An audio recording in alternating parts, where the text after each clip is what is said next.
Sarjana Hukum, Sarjana Ekonomi, Magister Manajemen, mata kuliah Komunikasi Bisnis. Nah, sini kami ingin memperkenalkan diri kami terlebih dahulu.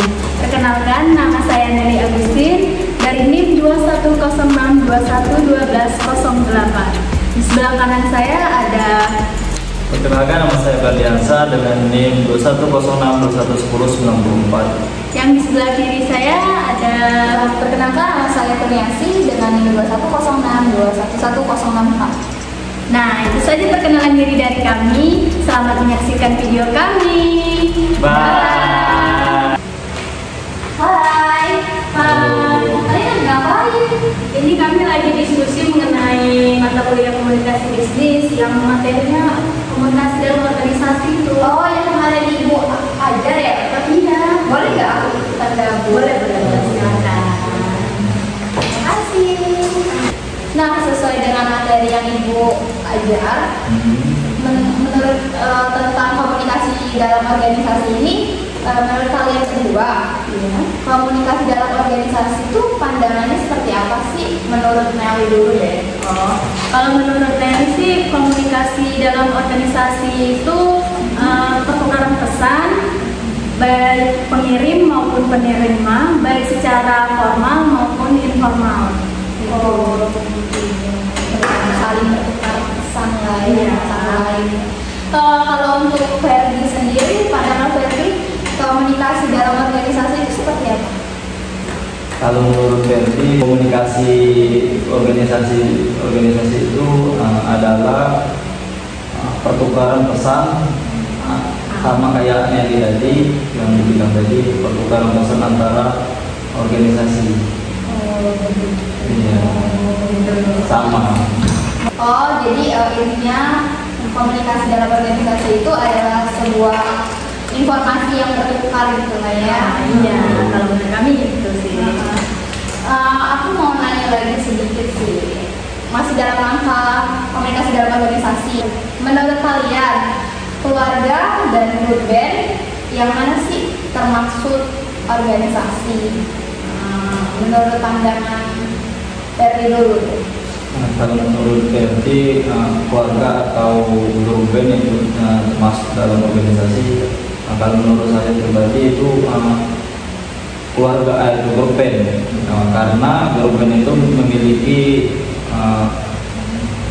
tatanan struktur, struktur misalnya. Terstruktur, misalnya ada vokalis, ada gitaris, terus ada drum, itu aja menurut saya. Iya. Memiliki struktur Ya, sebuah organisasi. Kalau Nelly sendiri apa menurut pandangan Nelly komunikasi dalam organisasi, keluarga atau band? Kalau menurut Nelly sih keduanya itu termasuk organisasi ya, tapi yang lebih spesifik itu grup band, karena grup band itu memiliki struktur sama kayak Ferdi tadi. Grup band itu kan memiliki manajemen kan, kalau manajernya ada manajer, terus juga ada ketuanya, terus di bagian-bagian dari grup band sendiri kan ada bagian-bagian untuk tugasnya, ada yang gitaris, drum band, terus ada yang bagian vokal kayak gitu. Oh, jadi menurut kalian tuh lebih dominan di grup band ya? Iya. Grup band yang termaksud organisasi ya sebenarnya juga. Iya. Terima kasih sih ini informasinya jadi lebih memahami tentang organisasi. Iya, sama-sama kita juga saling tukar informasi ya. Nah kan Yaya sudah nanya nih, sekarang Nelly nih mau nanya nih. Dari siapa dulu nih? Dari Ferdi dulu kayaknya. Kan Ferdi kan pasti kan ada ikut organisasi gitu. Pernah kan ikut organisasi? Sekarang ikut organisasi apa kan? Kalau sekarang ikut organisasi pencaksilat. Oh, organisasi pencaksilat itu kayak mana nih? Coba ceritakan sedikit. Kalau kami kan kalau pencaksilat kan identik dengan keguruan. Kalau kami bukan keguruan tapi organisasi memiliki anggaran dasar dalam rumah tangga, yaitu organisasi yang saya ikuti sekarang, persaudaraan setia hati terhati, Oh, gitu. yang disingkat PSHT. Nah, Pancasila ini sendiri lahirnya di Kota Madiun, tepatnya tahun 1922 itu di Kota Madiun, Jawa Timur, tepatnya di Desa Pilangbangau. Oh gitu.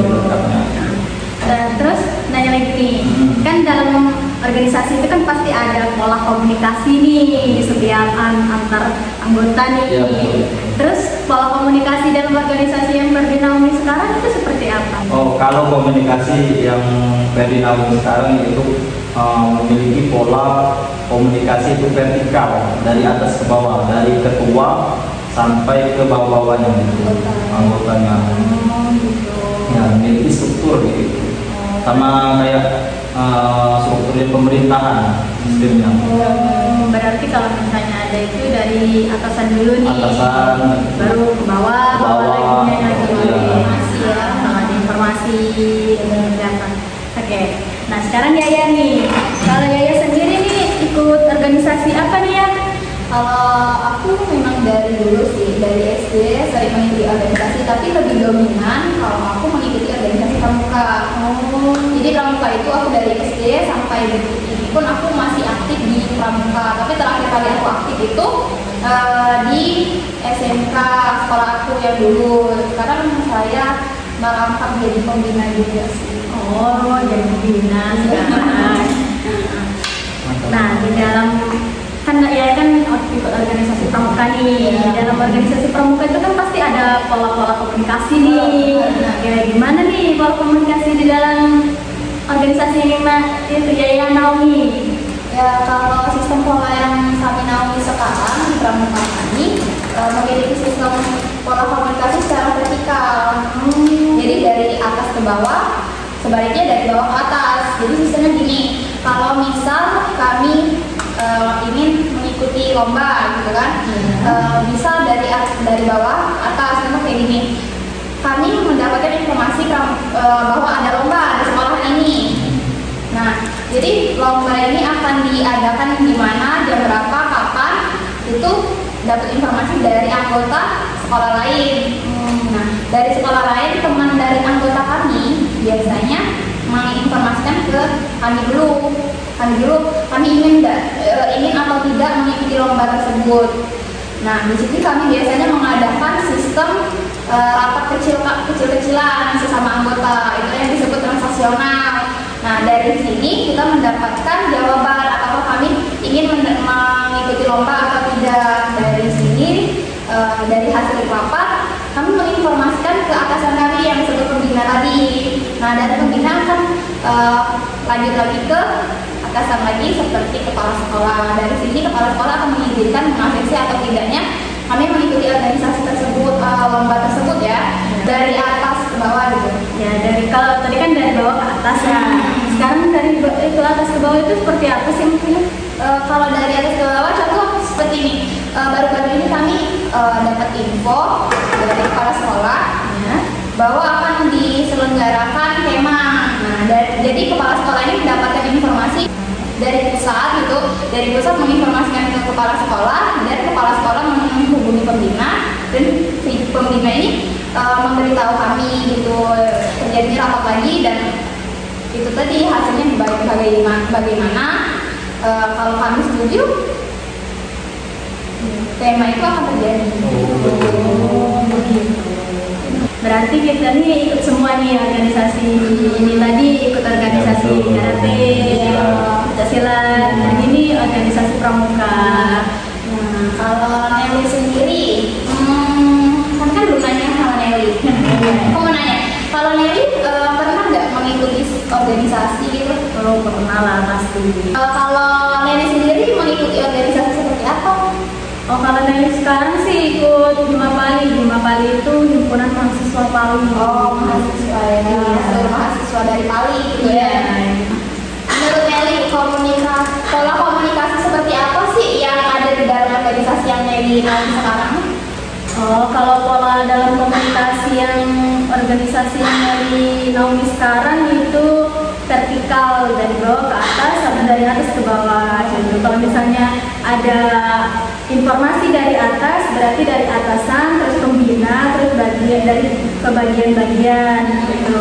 Terus kalau misalnya ada yang ingin diinfokan dari yang bawah, kalau misalnya ada apa tuh ikut organisasi atau ada seminar atau ikut gimana gitu, pasti dari bawahan terus ke atas balik lagi ke pimpinan. Oh begitu ya. Terus model komunikasi yang ada di dalam organisasi Nelly itu model transaksional, karena kan kalau transaksional itu semua yang di dalam organisasi itu berdiskusi. Jadi kalau kita berdiskusi seperti itu kan kita pasti kan mencetuskan ide-ide baru, yang benar-benar ya, mencetuskan ide-ide baru, terus bisa berbagi pendapat, berbagi solusi gitu. Oh, jadi sistem yang Elina itu secara transaksional ya, yang berdiskusi gitu ya. Secara vertikal juga. Ya, terima kasih sih ini informasinya. Jadi kita tuh lebih tahu apa yang kita ikuti organisasi. Ternyata kita tuh mengikuti organisasi semua ya. Aktif juga di luar kampus ini ya. Alhamdulillah. Nah dengan diskusi gini kan kita kan pasti ada informasi baru nih, dapat pengetahuan baru. Dalam organisasi kan tiap organisasi itu kan beda-beda cara-cara penyampaiannya, cara struktur di dalamnya. Dan membuka wawasan kita juga ya. Iya, membuka wawasan. Tahu banyak hal jadi di luarnya itu. Nah, mumpung kita lagi diskusi nih. Nah, tadi kan Yaya dan Nelly tadi sudah bertanya. Nah, sekarang Giliran Ferdi mau bertanya kepada Nelly dan Yaya. Nah, lebih dahulu Ferdi ingin bertanya kepada Yaya nih. Nah, untuk Nelly kabar dulu jawabannya. Nah, menurut Yaya, apakah ada kaitan antara teknologi dan organisasi? Kalau pendapat saya sendiri, menurut saya pribadi, organisasi dan teknologi itu sangat berkaitan ya pastinya, karena zaman sekarang tidak mungkin kan kalau orang tuh tidak menggunakan teknologi. Seorang individu pasti menggunakan teknologi. Nah, apalagi dalam sebuah organisasi, jadi saling berketertarikan gitu, sangat penting pastinya. Jika di dalam organisasi itu tidak ada teknologi, gimana yang menurut Yaya? Kalau menurut saya pribadi sih pasti sangat sulit ya kalau misalnya tidak ada teknologi di dalam sebuah organisasi. Yang saya jelaskan tadi sangat berkaitan ya, organisasi dan teknologi. Kita juga pribadi pasti menggunakan teknologi, apalagi di dalam organisasi tadi kan. Itu teknologi itu sangat berfungsi untuk planning atau kegiatan-kegiatan kita yang lain juga. Jadi sangat sulit jika tidak ada teknologi di dalam sebuah organisasi.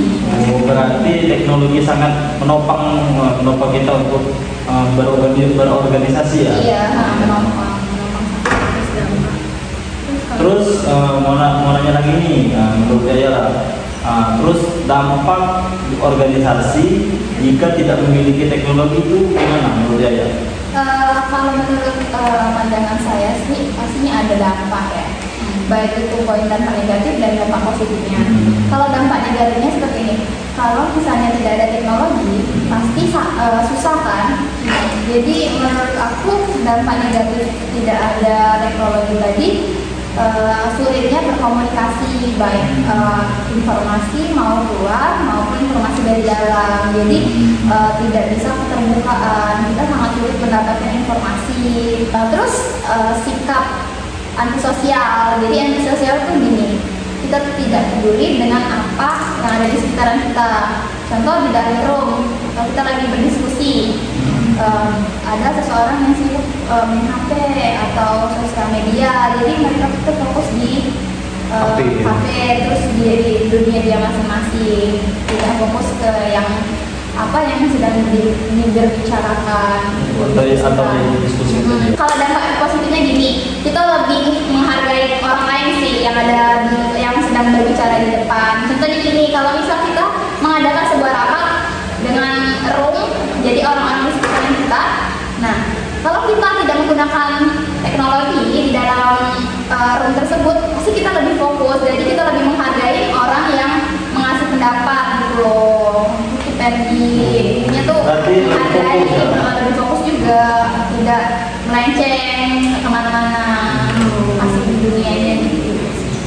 Nah tadi kan sudah Ferry nanya sama Yaya, nah sekarang Ferry mau nanya lagi nih ke Nelly. Nah, apakah ada kaitan antara teknologi dan organisasi? Oh, kalau menurut Nelly sendiri sih, organisasi dengan teknologi itu saling berkaitan, karena di dalam organisasi itu kalau tidak ada teknologi itu kita susah untuk mencari informasi, baik informasi yang dari luar maupun informasi yang dari dalam untuk keluar gitu.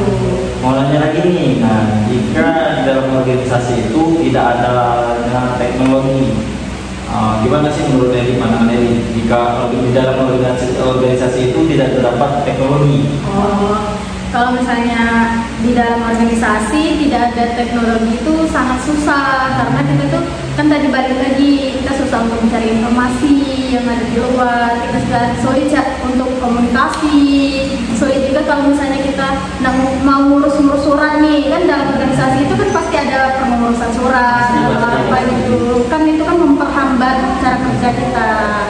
Oh gitu. Nah, mau nanya lagi nih, Ya. nah, jika di dalam organisasi itu tidak terdapat teknologi, Ya. nah apa sih dampak positif dan negatifnya jika di dalam organisasi tersebut tidak terdapat teknologi? Oh, kalau pertanyaan tadi kan misalnya kalau di dalam organisasi itu tidak menggunakan teknologi itu gimana gitu dampaknya. Nah, kalau menurut Nelly sih dampak positifnya itu kalau misalnya kita lagi rapat nih, kita tidak ketergantungan dengan teknologi. Kan sekarang kan banyak kan kalau kita misalnya lagi rapat nih, ada yang main HP saat ada yang presentasi atau mengemukakan ide Atau pendapat ya, atau pendapat itu kita kan banyak kan tidak fokus di dalam forum itu, ada yang sibuk dengan HP, ada yang sibuk ngobrol biasanya kita kayak dia tuh punya dia masing-masing lah, tidak fokus di dalam forum itu. Karena fokusnya itu di sosmed, itu main sosmed gitu.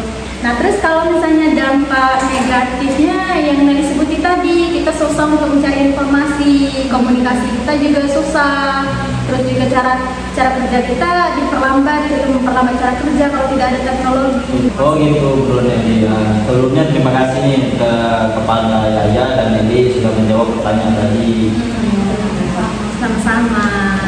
Nah gini, kita kan lagi diskusi gini kan enak gitu, kita sharing ya, sharing, menambah wawasan, lebih terbuka lagi. Iya, pikiran kita tuh lebih luas lagi mengenai komunikasi dalam bisnis, mengenai apa sih yang dimaksud dengan komunikasi. Kita lebih mengetahui dari sisi manapun, terdapat dari misalnya sisi Ferdi tadi, yang tadi kan lebih tahu. Oke, terima kasih banyak nih, banyak sih hari ini ya, banyak pelajaran sih, dapat pembelajaran yang sangat banyak. Dari yang kita nggak tahu jadi tahu. Benar. Oke ya, terima kasih. Terima kasih ya. Terima kasih. Nah itu saja tugas dari kami. Kalau misalnya salah, kami mohon maaf karena kami di sini masih belajar juga. Nah, jika kami minta tolong nih sama teman-teman yang lagi nonton video ini, jangan lupa like,